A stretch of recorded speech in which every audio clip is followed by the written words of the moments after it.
Growing up in Bedside was a crash course on reality that no school or university could prepare you for. The struggles, temptations, and pitfalls only built Biggie's motivation to want more. Biggie always knew he could rhyme at an early age, but Biggie wasn't really gassed off his talent. He knew the timing had to be right. Biggie often saw local rappers take the train all the way to the local record labels with a demo tape, only to come back with the disappointment and their rap dreams crushed. Biggie knew if he got on, that he needed to set goals and get these goals knocked out. His first goal was to get off of Fulton Ave. His second goal was to put his crew Junior Mafia on and get them a record deal. And his final most important goal was to get his mom out of New York and buy her a home. Biggie started recording music around 1990 or 1991. He hooked up with a crew called the Old Gold Brothers, and he then began experimenting making music on his own. He would start to record demos, and soon enough his music would start to get into the right hands. And his music did land in the right hands. Two of the most important hip hop radio show hosts at the time was Stretch and Bobbito. One of Biggie's earliest demos would land in their hands and get played on air. Mumbling and whispering is what I hear when B.I.G. appear on the scene. Niggas get scared. Well, I'm not the stick up man. I don't want the rings on your hand. I don't understand. When I come through the avenue, I must know. Biggie's music was gaining some buzz and traction. Big was working with a member of the legendary group Sonic by the name of Daddy O. Daddy O was the first to let Big know that he may be able to get something done with his demo tape. Biggie's fortune would soon change for the better once his demo landed into the right hands. Those hands would happen to be Mr. C. Now, Mr. C was Big Daddy Kane's DJ at the time. Mr. C and Big Daddy Kane were literally hours away from going on Big Daddy Kane's 1991 Taste of Chocolate tour when DJ 50 Grand handed Mr. C Biggie's demo. The one thing that really stood out and impressed Mr. C about Biggie's demo was when he heard Biggie rhyming over Big Daddy Kane's classic Ain't No Half Steppin'. Mr. C knew as soon as he got back to Brooklyn, he needed to find Biggie right away and connect. As soon as Mr. C got back to New York and back to Brooklyn, he linked up with Big right away. Big told Mr. C that he was working with Daddy O at the time, but Big was like, whatever you want to do, I'm down with it. After Mr. C heard Biggie's demo, he told Biggie, you gotta re-record this demo. It was sounding really low budget. Things were starting to really push forward for Big in 1992. Big would end up in the Source magazine Unsigned Hype column. This column highlighted unsigned MCs that were trying to get put on and put into the hip hop game. This would be a good look for Big. Mr. C would use his connection at the Source, and one of those connections was Matty C. Now, Matty C was responsible for listening to all the demo tapes that the Source magazine got. Matty C also had a lot of connections within the industry, so getting Matty C your demo tape was as good as it gets. Mr. C brought Matty C two tapes he was trying to push to the Source. MC Out Loud from Blase Blase, and then Biggie's demo tape that they had just completed and refinished. Matty C would be aware of Puff's success at Uptown Records. They both were A&Rs and they both knew how to scout talent. When Puff called Matty C about any new dope MCs that he's heard of or that were going to be in the new Unsigned Hype, Matty C said he did have somebody in mind and he had a demo tape.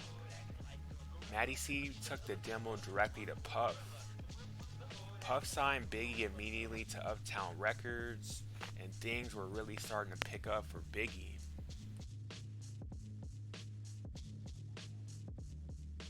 Big's dreams are all starting to come true. Can you believe it? He was finally on. He was just on a corner. Now he's got a record deal, and now he's ready to show the world his talent.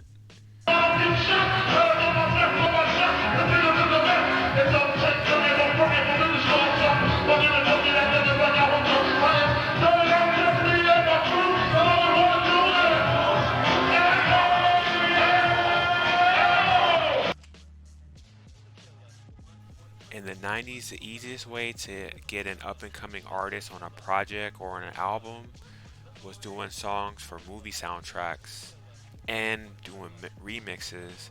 Biggie would end up on the Who's the Man soundtrack with a song called Party and Bull. And also, he would end up on two remixes from his label mate Mary J. Blige. Biggie was already starting to record tracks for his debut album while he was on Uptown Records. Now, Arista, who distributed the music for Uptown Records, had other plans.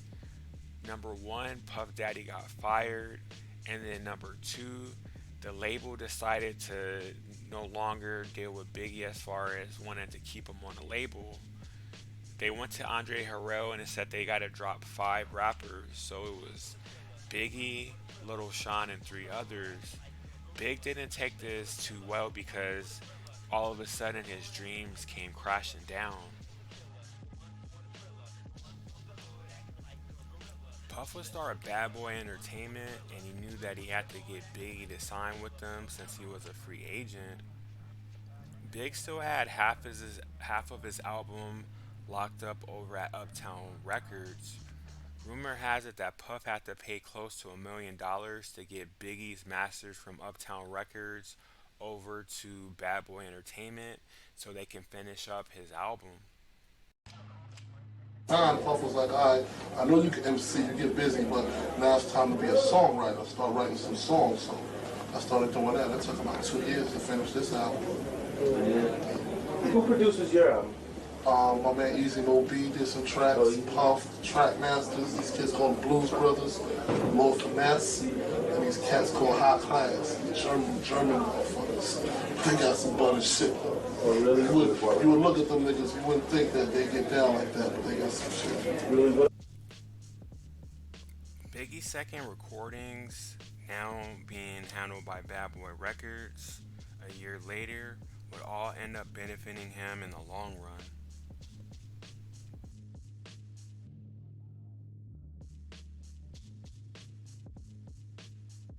What's up, son? These niggas up. Yo, what the fuck, man? Line with the fuck up. What the fuck? Yeah. Line the fuck up. What's up? Come on. Close your doors. Make it small. Yeah, that know the motherfucking deal. Check it out. Check it out. My man Imp left a check in the line at my crib. Turn himself in. He had to do a bid, a 1-3. He be home by the end of 93. I'm ready to get this paper, G. You with me? One of Biggie's favorite MCs and biggest influences was Slick Rick. Biggie loved Slick Rick's song Mona Lisa. Big said that Slick Rick got me into telling stories. I always liked his rhyme flow, the way he used to switch up voices and sound like 2 different people. And that was what gave me that influence to have 2 different voices on Gimme the Loot.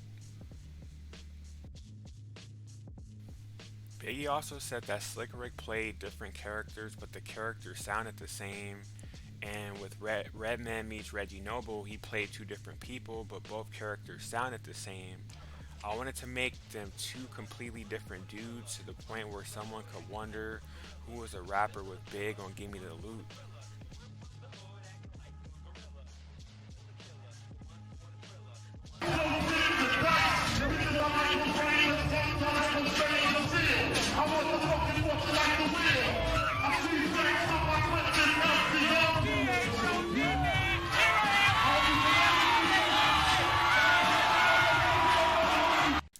Here I am, I'll be damned if this ain't some time to spread the butter lyric over how many grit. After Wu-Tang dropped in 93 and going into 1994, Method Man was the hottest MC on the planet at that time. Biggie recognized talent and he knew he had to get Meth on the album. We had did a show at the Muse and he performed there that night. He had on the B.I.G shirt and all that, the black and yellow shit. And that was the night I met him. He approached me and asked me to do the joint with him and shit. He thought of like a catchy way for me to bring in my verse. I built on my verse from there. We wrote our verses right there that night. It was a real cool environment. He had a good vibe about him and shit. I had already known Puff, you know, so it was cool. As the hook go, we both had our input on the hook. You know what I'm saying? It was like, my shit was the fuck the world, don't ask me for shit. Everything you get, you got to work hard for it. He came with the honey, shake your hips. At that point in time, it was like Wu-Tang was the shit. So, you know, I was real cocky back then. I didn't give a fuck who I was rhyming with. You know what I'm saying? But I liked Son music. He actually I think we was even, dead even on that. I wouldn't even, you know what I'm saying, feed into that right there. But if he felt that way, you know, he has the right to his own opinion. I ain't gonna. Big and Meth would make hip-hop history with the What. This to this day is one of the best features and one of the best duo songs of all time. This would really put the album over the top and add more legs. So how far are you on your album? It's almost done. As soon as I do a couple more tracks, I'm doing a song with Tupac tomorrow. That's gonna be the bomb. Okay. And I got a song with Sadat X. I mean, the album is incredible. It's gonna be the most powerful album of the first quarter of '94. Niggas gonna recognize me, for real. So what are we gonna look for on your album? Is it gonna be some more like party and bullshit? Nah. What's it gonna be like? Nah, it ain't gonna be no more happy shit. See, I had to do a happy song because that was a happy movie. You know what I'm saying? So I had to do a happy song, but I'm hardcore, street bound. While they were recording the album, there were two songs that were supposed to be on the album. Biggie had a song with Pac, and Biggie had a song with Sadat X of the legendary group Brand Nubian. That's your man? That turned into a conspiracy. Come on, man. I just asked you a simple question, black man. Black man. Black man. That turned into a conspiracy. A conspiracy? A conspiracy. A conspiracy? Not a, You don't get that shit, man. You gonna do. First of all, we have been doing a lot of shows with Big. Like when he first came out, like we was down south. I remember we played the Sega. That was before the PlayStation and shit. But bustin', we was in the studio. They called me that day. Puff was there. It was me and Big. I remember that day because I'm seeing it in my mind right now, like I'm having a flash. We had a bottle of Hennessy. It was a bottle of, I think it was a bottle of Mo. We had a box of Phillies. And we sat there and we wrote back to back. That's when Big was like, I got 7 Mac 11s, about 8 38s, 9 10s. Oh, he wrote that shit. I seen him write it. Why when I blew up the spot with Sadat, released the blame for him, they had called me to come do the joint to come on motherfuckers. First of all, the original beat was from Lord Finesse. The other beat, I don't know who did that, and I think it was enough, and that, nothing against that. But the other beat, the original one, was that shit. Red on 7, please to 106, 108, 110, 111. Hey, big, I understand you're from Brooklyn with 22s in your shoes. Yo, keep the swing. Well, why not blow up the spot with Sadat? Release the brainstorm to make your motherfucking brain warm. A strange form, something kinda lyrical. Biggie the bastard, Sadat's kinda spiritual. Well, in God we trust, guns I bust, got that disgusting. Easy Mo B would play a crucial role on this album. He would produce a bulk of the album and really supplant the sound and just the whole vibe of the album. It's hard thinking what this album would be without Easy Mo B's production. That's your man? that turned into a conspiracy. Come on, man. I just asked you a simple question, black man. Black man.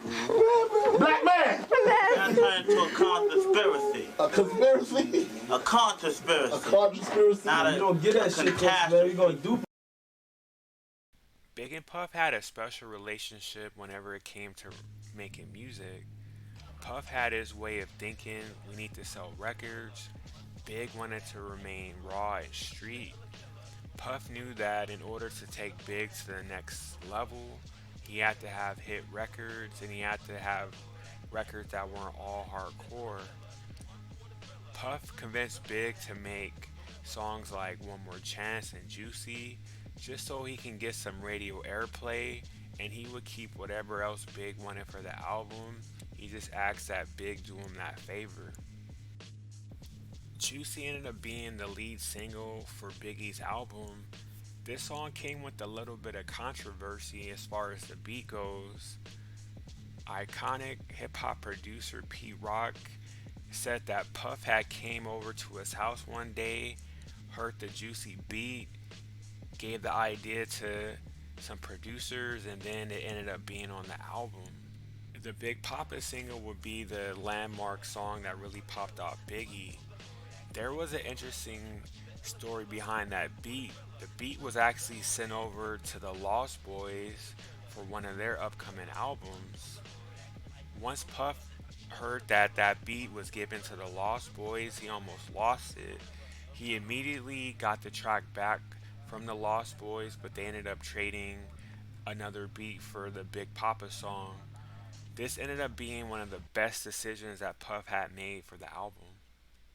Who the fuck is this? Paging me at 5:46 in the morning, crack of dawning, now I'm yawning. The very next single will be Warning. The one thing about Warning, Big doesn't get enough credit for because it falls in a long line of classic singles. It's just the amazing storytelling. If you look at Juicy, then you look at One More Chance, and then you look at Warning, Big gave you three different looks, three different versions of Biggie, three different versions of excellence.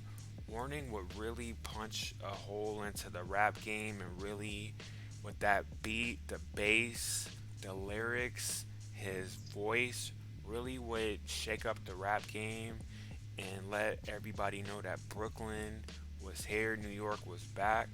This would be one of the biggest songs in his career, and this would really set off the Ready to Die album.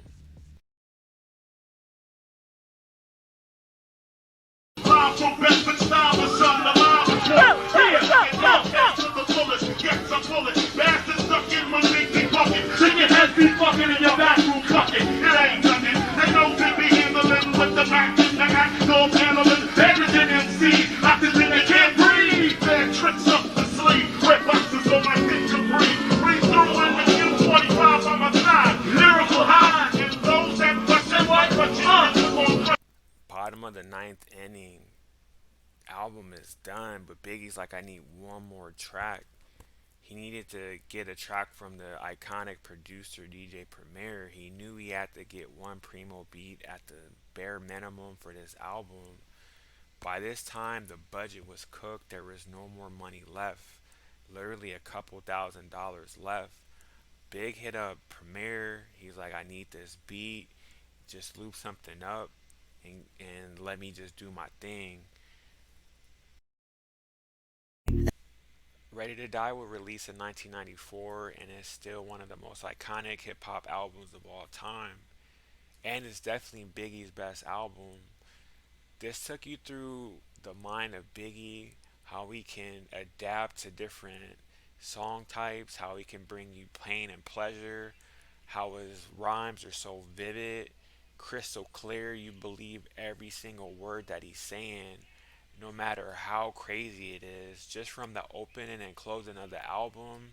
That's never been done before. Some truly remarkable rhyming, a truly remarkable experience the Biggie album is. Biggie said he's not really ready to die, but it was just an extension of how he felt. He said things were really serious for him. He just had a kid. He was still on a block. He got locked up at some point. It was just a never-ending cycle. He felt like he was going to be on Fulton Street forever, or worse. So Biggie really felt like, damn, I wouldn't have any more problems. But ultimately, Biggie wasn't really ready to die. He was just ready to live.